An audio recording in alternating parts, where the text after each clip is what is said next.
African news updates on top accolade news. The headlines. Former Deputy President Gachagua condemns brutal murder of Molo activists. South Sudan launches $53 million project to boost electricity access across the country. IMF approves $248 million disbursement to Ethiopia. Manhunt for alleged gang leader linked to illegal gold mine in South Africa.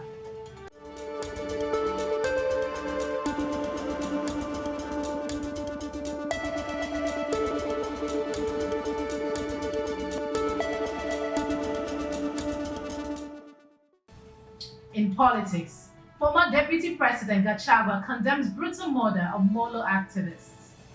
Former Deputy President Rigathi Gachagua has condemned the brutal murder of Molo-based activist Richard Raymond Otieno, whose body was discovered on Sunday, January 19th.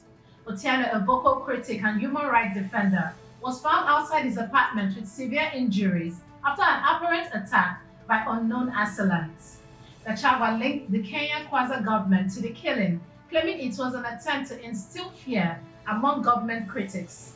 He called for swift justice, urging the government to ensure those responsible are arrested and prosecuted. Molo residents devastated by the loss have called for thorough investigations, with local leaders vowing to seek justice for Otieno's death. Shifting focus to economy, South Sudan launches $53 million project to boost electricity access across the country.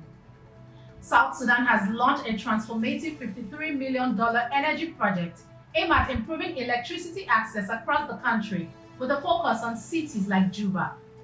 The Accelerating Sustainable Energy Access and Institutional Strengthening in South Sudan project, funded by the World Bank and Japan, will provide power to streets, schools, and hospitals, with solar-powered solution extending to remote areas.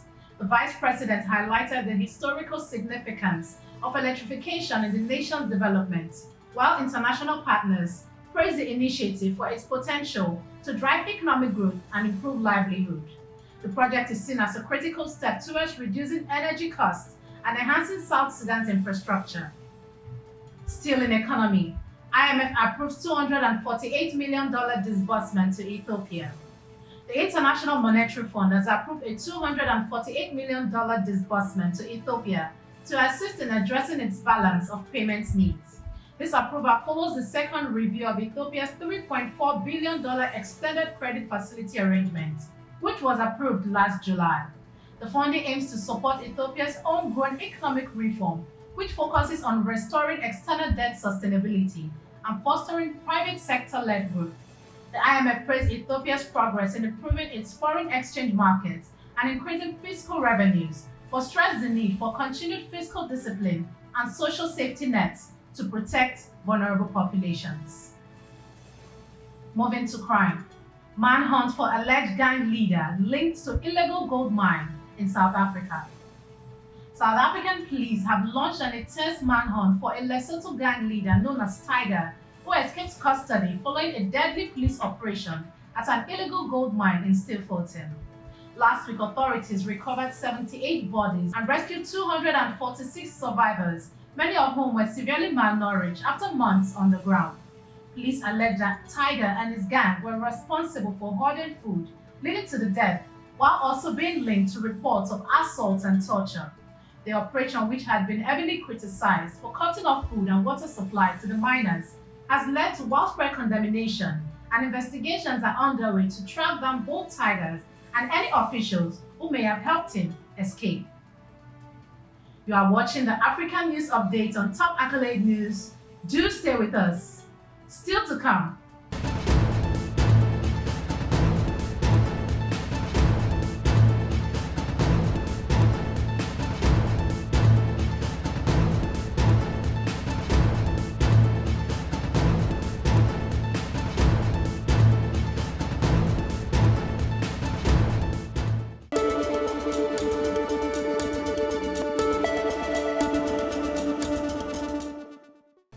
Thanks for staying with us. Still in crime. Deadly clash at ANGLOGOLD ASHANTI mine in Ghana. Tragedy struck at an ANGLOGOLD ASHANTI mine in Ghana's Ashanti region on Saturday night, when an altercation between soldiers and illegal miners left at least 9 people dead and 14 severely injured. The Ghana National Association for Small-Scale Miners claimed that the victims were unarmed when they were killed, contradicting the military statement that the miners, armed with rifles, fired on soldiers, sparking a deadly shootout. President John Dramani Mahama has called for an immediate investigation into the incident, which has drawn widespread outrage. Moving to security. Kenya deploys additional 217 police officers to Haiti to combat gang violence. Kenya has deployed an additional 217 police officers to Haiti as part of its multinational efforts to combat escalating gang violence. The new deployment brings Kenya's total presence in Haiti to over 600 officers, with plans to increase their number to 1,000, according to the Interior Minister. The Kenyan-led mission, launched in June, has received global praise from its progress in reducing gang violence, which has displaced over 700,000 people in Haiti. The Caribbean nation saw more than 5,600 killings last year, with violence showing a troubling increase. Kenya's commitment to the United Nations-backed force is seen as a critical step in stabilizing the region and providing aid to the Haitian people. In entertainment, Algerian president supports creation of national film body. Algerian President Abdelmadjid Tebboune has pledged strong support for the development of the country's film industry, announcing his openness to the creation of an elected national body to oversee it. Speaking at the National Conference on Cinema in Algiers, he emphasized that culture should serve as the crowning achievement of Algeria's ongoing development efforts. He assured filmmakers that they will have the freedom to create without restrictions, as long as their work does not harm the country. The president also promised to address financial challenges faced by artists and pledged support for training programs, both domestically and abroad. Reflecting on Algeria's rich cinematic legacy, he stressed that the film industry will continue to grow, fueled by the nation's revolutionary spirit.